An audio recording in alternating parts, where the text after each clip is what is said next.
Bienvenue à tous au stade Daniel Soyer de la Suze sur Sarthe, à une trentaine de kilomètres du Mans, pour la finale des réserves professionnelles qui va opposer dans quelques instants l'Olympique lyonnais au Mans FC. Une finale très attendue, une finale qui va clore cette saison lyonnaise, cette saison de la formation, avec pour objectif de l'équipe entraînée par Bruno Genesio et Robert Valette de glaner un troisième titre consécutif dans cette compétition, face à une formation mancelle qui dispute de son côté sa première finale. C'était d'ailleurs ses premières phases finales dans cette compétition des réserves professionnelles. On va passer dans quelques instants à la composition des deux équipes. Commençons tout d'abord par l'équipe mancelle entraînée par Denis Zanko, avec dans les buts Kederia. La défense sera composée d'Elajam, Grégo, Djedou et Vasseur à milieu de terrain, avec Kanté, Louis et Zito, et puis un trio d'attaque qui sera emmené par Landel à gauche, Belfort à droite et Vergérol, le numéro 7, qui occupera le poste d'avant-centre. Vergérol qui a signé mardi dernier l'un des deux buts Manceau en demi-finale face au FC Metz. Allez, la composition lyonnaise de cet après-midi par les entraîneurs lyonnais. L'arbitre de la rencontre sera Bastien de Chepy et il sera assisté de Mathieu Lecornec et Nicolas Wadou. C'est parti pour 90 minutes, voire plus si besoin, pour départager l'Olympique lyonnais et Le Mans.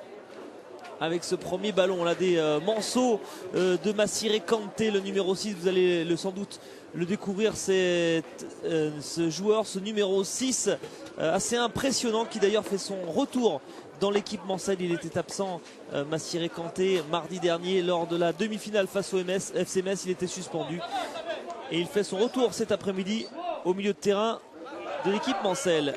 Allez, premier ballon de s'applique, on entend tout de suite Bruno Genesio qui donnait de la voix,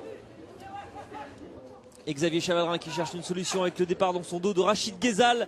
Et finalement ce ballon qui est pas loin de sortir, il va rester en jeu. Finalement ce sera une touche pour les Lyonnais, bien décidés à marquer d'entrée leur territoire. Vous le voyez, il y a un léger vent dans la Sarthe pour cette finale, mais des conditions quasi idéales pour jouer au foot sur ce superbe stade Daniel Soyer de la Suze sur Sarthe, je vous le disais, à une trentaine de kilomètres du Mans. Et les Lyonnais qui monopolisent le ballon avec la première frappe du match. Allez, contrer celle d'Arino Vilo. Et on va essayer de ressortir ce ballon proprement. C'est ce que fait Belfort, qui a trouvé Vergerol.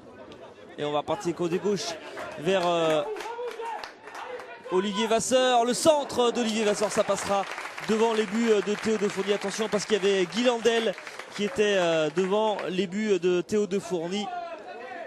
Et cette rencontre, cette finale est partie sur un rythme plutôt élevé, avec côté lyonnais des absents. Bien évidemment, le grand absent, c'est Steven Roux, qui a participé à la demi-finale, qui finalement est blessé, qui a dû laisser, on l'imagine, à contre-cœur ses coéquipiers partir au Mans. Il est remplacé donc au poste de latéral gauche par Xavier Chavalrin, qui était milieu de terrain mardi dernier face à Sochaux. Et du coup, c'est Maxime Blanc qui a repris une place de titulaire aux côtés de Jordan Ferry et d'Enzo Real, ce milieu à 3 qu'on a eu l'occasion déjà d'admirer cette saison, notamment lors d'une belle partie face au Pontais sur le terrain numéro 10 de la plaine des Jeux de Gerland. Jordan Ferry qui a essayé de rejouer vers Rachid Ghezal, et cette balle qui est sortie. Quelques petits problèmes de transmission pour l'instant en ce début de match pour les Lyonnais, avec la touche de Walid El Hadjam qui a trouvé Carvens Belfort. Zito qui va repasser par Bilal Djedou. On va aller côté gauche vers Olivier Vasseur. Et le pressing lyonnais qui est payant là, avec Maxime Blanc qui a alerté dans la foulée Arino Vilo. Le centre au second poteau, il n'y aura personne, aucun Lyonnais. On a vu, dès que les Lyonnais arrivent à combiner rapidement, ils ont les moyens pour se projeter rapidement vers l'avant, avec cet homme et cette qualité de passe chez Maxime Blanc.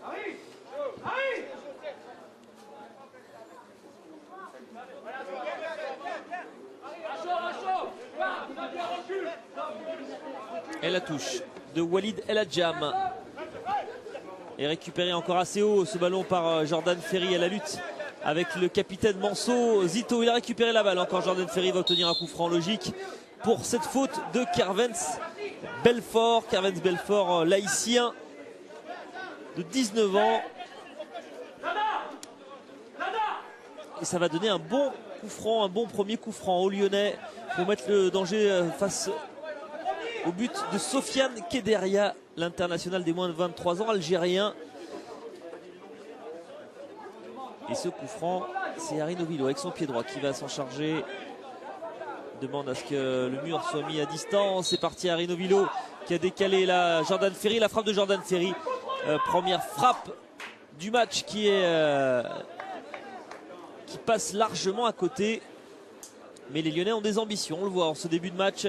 Des Lyonnais qui finissent le championnat de France en trombe. Ils ont battu Monaco à la plaine des Jeux de Gerland lors de la finale du groupe. Mais auparavant, ils avaient déjà gagné 2 matchs consécutifs pour terminer ce championnat. C'était face à Toulon 1-0, puis à Tarbes 3-2. Il y a eu également donc cette victoire face à Monaco, puis cette victoire face à Sochaux. Il reste sur 4 victoires consécutives et il compte bien poursuivre cette belle série pour clore cette saison. La première frappe, la réponse, Mancel avec Kevin Vergerol qui a donc inscrit en milieu de semaine l'un des 2 buts Manso lors de la demi-finale face à Metz. Kevin Vergerol qui avait d'ailleurs égalisé après l'ouverture du score Messine en première période. Et puis la qualification, c'est Anthony Deroy qui l'avait donné au bout de la prolongation à la 119e minute lors d'une rencontre jouée mardi soir sur la pelouse du stade Saint-Symphorien de Metz. Allez, on a trouvé Mohamed Diatara et les Lyonnais qui essayent de mettre la pression à l'image là de Rachid Ghezal. Thomas Fontaine qui connaît bien cette épreuve, Thomas Fontaine, tout comme Ousmane Ndiaye. Ils l'ont gagné déjà 2 reprises avec l'OL en 2009, c'était à Sochaux, en 2010 c'était à Gerland face au Havre. Et lors de cette finale, Arino Vilo avait signé un début lyonnais, un but important.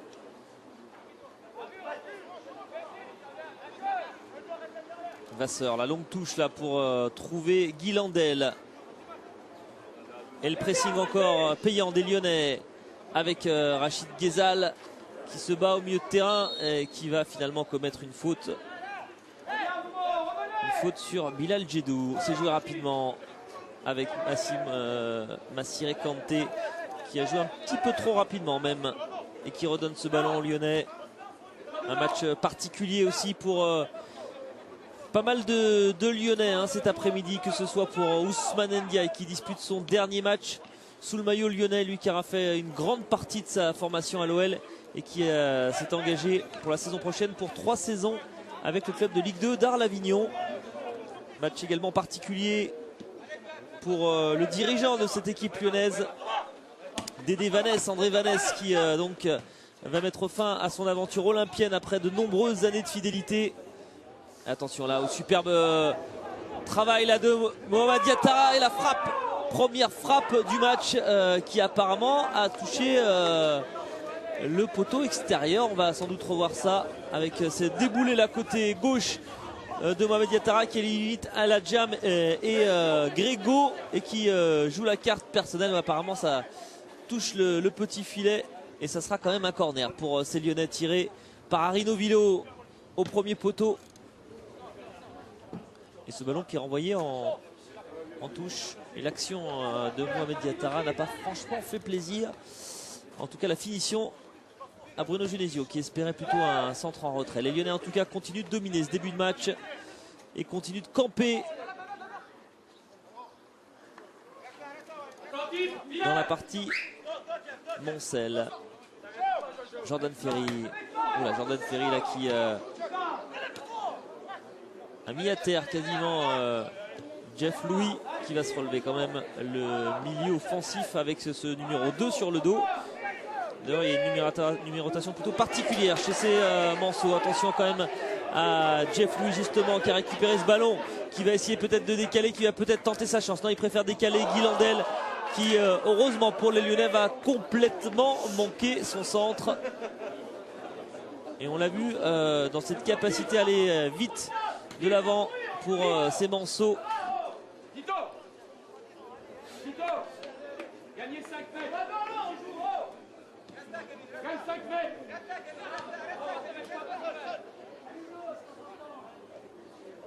Reculez plus, Zito. Thomas Fontaine. On essaie d'allonger le jeu et c'est récupéré par Kanté. Il y a un pied haut là de Xavier Chavalrin.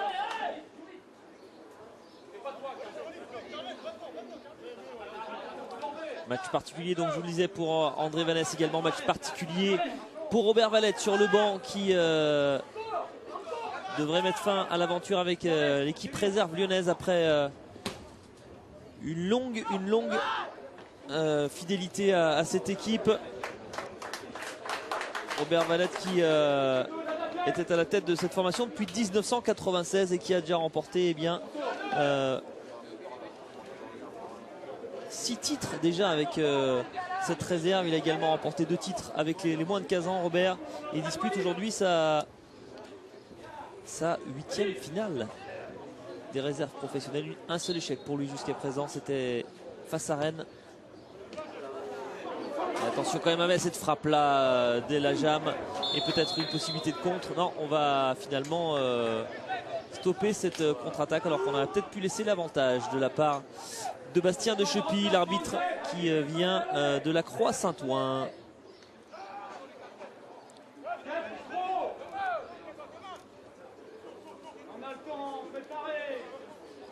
Kederia qui va finalement relancer court avec sa défense centrale en relais de Massiré Kanté.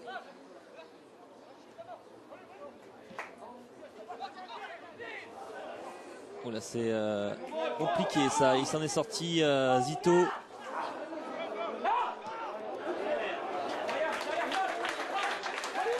Et finalement cette longue ouverture qui sera en touche pour les Lyonnais. Alors que vous voyez Ousmane Ndiaye, on en parlait, dernier match cet après-midi pour lui sous le maillot olympien. Il va poursuivre sa carrière en Ligue 2, lui qui avait été laissé libre à la fin de saison par l'OL. Libre de signer un contrat professionnel, il a trouvé rapidement preneur. Et on espère qu'il aura la même réussite que son compère Eric Thieby, parti la saison dernière à Évian-Tonon-Gaillard et qui a assuré la montée dès sa première saison en Ligue 2. Allez, avec Maxime Blanc qui cherche une possibilité, il l'a trouvé, la côté droit vers Arino Vilo. Arino Vilo qui va défier Olivier Vasseur. L'accélération d'Arino Vilo et la frappe qui passera à côté. La vitesse d'exécution du numéro 7 lyonnais là sur cette action.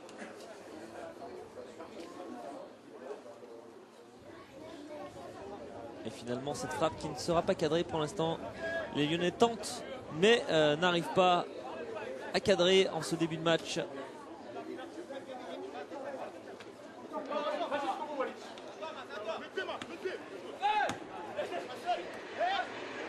Kanté.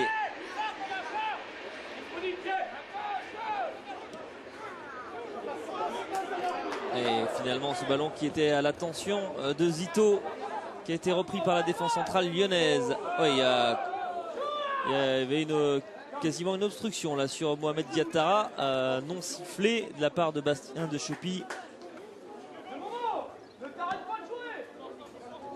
Et on entend énormément Bruno Genesio en ce début de match.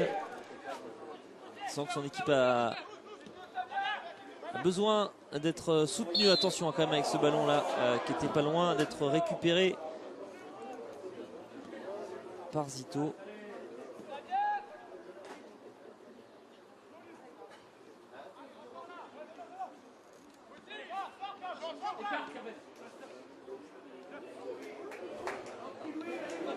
Avec l'accélération là de Jeff Louis.